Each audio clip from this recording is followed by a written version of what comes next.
हमारे जीवन में जो भी दुख हैं, डिस्ट्रेस हैं, सफरिंग है, असफलताएं हैं, ये सब they are equal to success. यही आपका सक्सेस का मापदंड बन जाता है।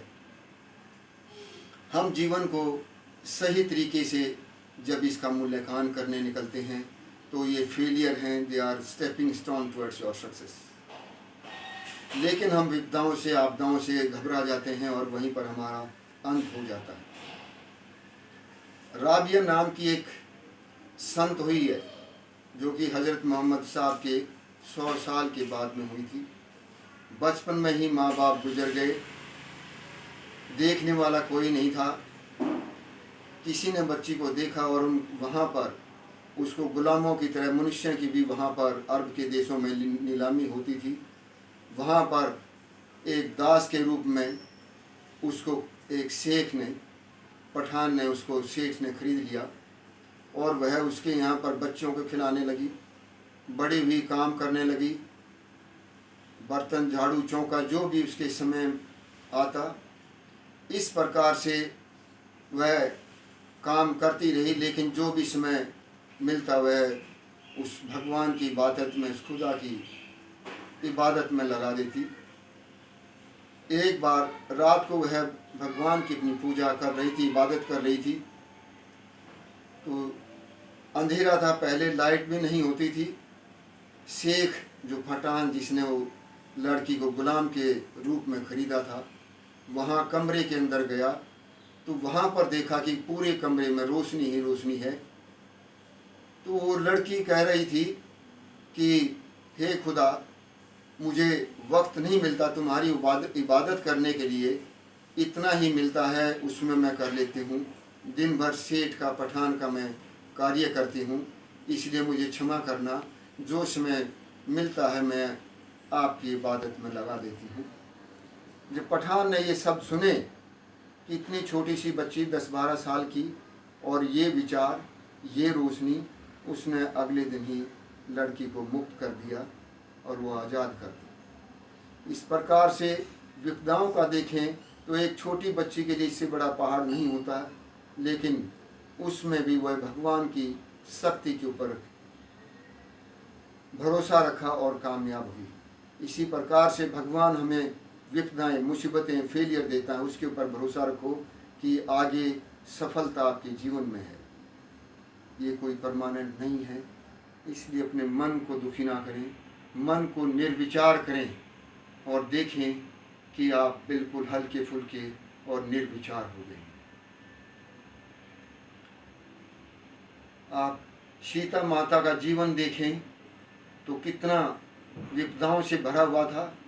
राजकुमारी थी, श्री राम भगवान ने सीता को एक धोबी के कहने से घर से बाहर निकाल दिया, और जिस औरत के पेट में बच्चा हो, ये पता ना हो कि अगले टाइम की रोटी कहाँ मिलेगी, कहाँ ना होगी, और जंगल में चली जाएं तो उनका क्या हाल होगा।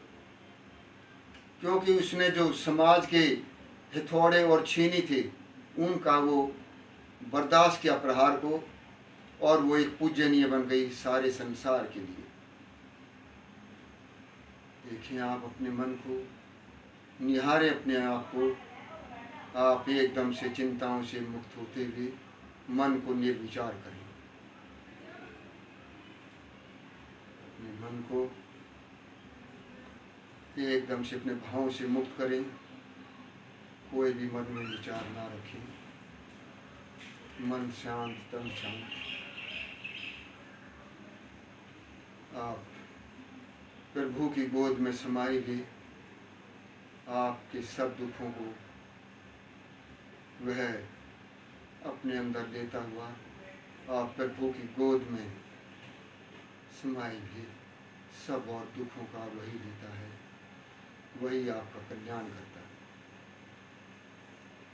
मन को निर्विचार करें, कोई विचार ना रखें मन में।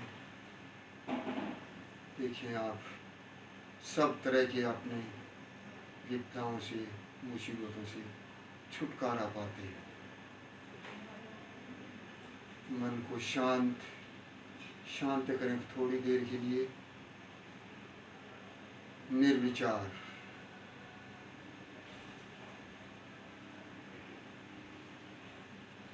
लंबे गहरे श्वास लें। देखिए अपने प्रत्येक श्वास में अपने प्रभु का, जो भी आपका इष्ट देव है उसका स्मरण करते हुए, जो भी आपका पैगंबर है, भगवान है, वाहेगुरु है, उसका स्मरण करते हुए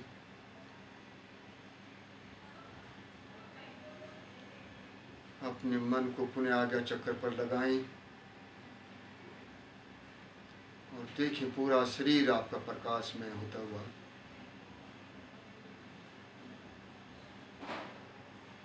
पूर्ण रूप से आप चिंताओं से मुक्त होते हुए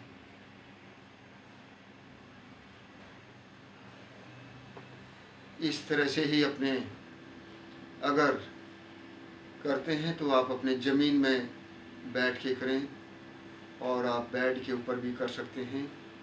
और ये क्रियाएं करने के बाद आप लेट जाएं अगर स्थान हो, और उसमें बस लंबे गहरे श्वास लेते हुए अपने मन को आगे चक्कर पर स्थिर करके लेट जाएं।